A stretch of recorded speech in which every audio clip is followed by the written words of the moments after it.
This is a generic HDMI capture card and a best alternative to the expensive Camlink from Elgato. Now you may have seen several videos about this generic HDMI capture card and came to know about the reality of this capture card, because as mentioned on the box, if you read it, it mentions that the card can record 1080p at 60 frames per second, but actually it can only deliver 30 fps. However, the one I have here, I bought it for just 1100 rupees from Amazon.in last week, and I've tested this thoroughly. Although it says USB 3.0, it is not USB 3.0.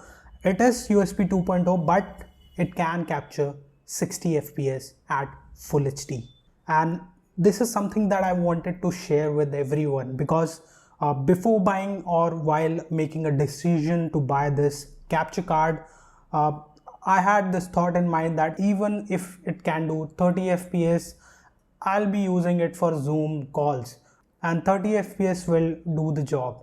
So I don't need 60 fps. However, it was a surprise when I connected it to my system and opened OBS, went to the custom settings. I saw that there is 60 fps setting available at 1080p.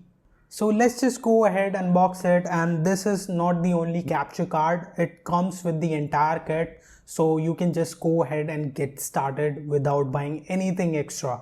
So it comes with an HDMI cable, a decent quality cable. Then we have a micro and mini HDMI to HDMI adapter for your GoPros and DSLR camera, and an OTG adapter for USB Type C port, basically to connect this card to your Apple Macbooks. So if you are looking for a HDMI capture card, I think this is a great deal. Although it's not available right now at the time of making this video, it's out of stock, but as soon as it comes back to the stock, you can just purchase this or talk to the seller before placing the order, because basically there are two versions of this HDMI capture card. The one I have is a gray colored HDMI capture card, and there's a black version as well.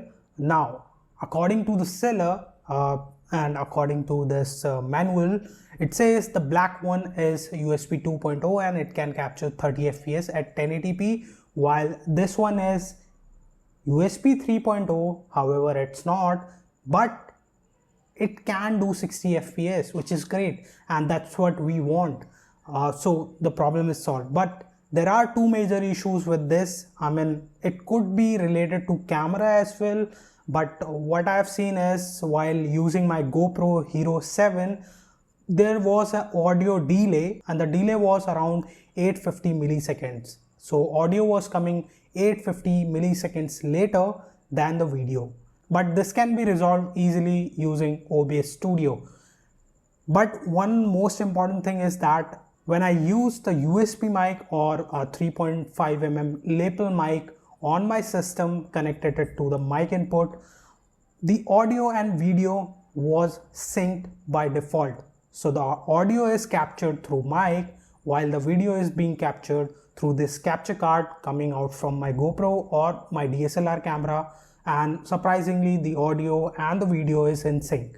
So if you are going to use an external mic, which I highly recommend, you won't have any issues using this capture card. But yes, if you want to capture both audio and video from the camera, that could be an issue, but again, you can resolve it through OBS Studio. The second issue is, I won't call it an issue because it's not that big issue, and that is basically it heats up a lot. So if you are using this capture card for a longer time, even for a shorter time also, 10-20 minutes, it's going to heat up a lot.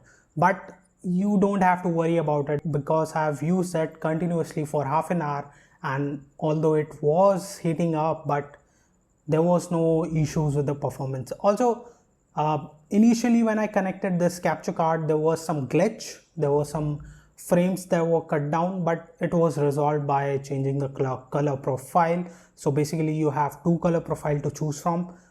So I just changed it and the issue was resolved. So overall, I love this product. It's completely value for money. I mean, it's more than value for money, because if you go into the market or Amazon.in and if you want to purchase a mini and micro HDMI to full HDMI converter, that adapter will alone is going to cost you around 350 rupees. So I would say you are getting bang for your bucks. Again, the product link is in the description. If you want to check out, go ahead, and I highly suggest that you should buy a capture card if you have budget issues.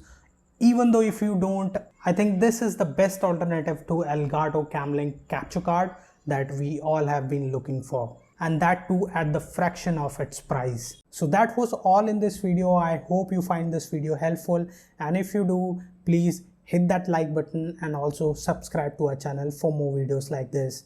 Now, if you have any questions related to this particular capture card, or you want to know anything about this card, do let me know through comments down below. I'll be happy to answer those. With that said, thank you for watching. Have a good day.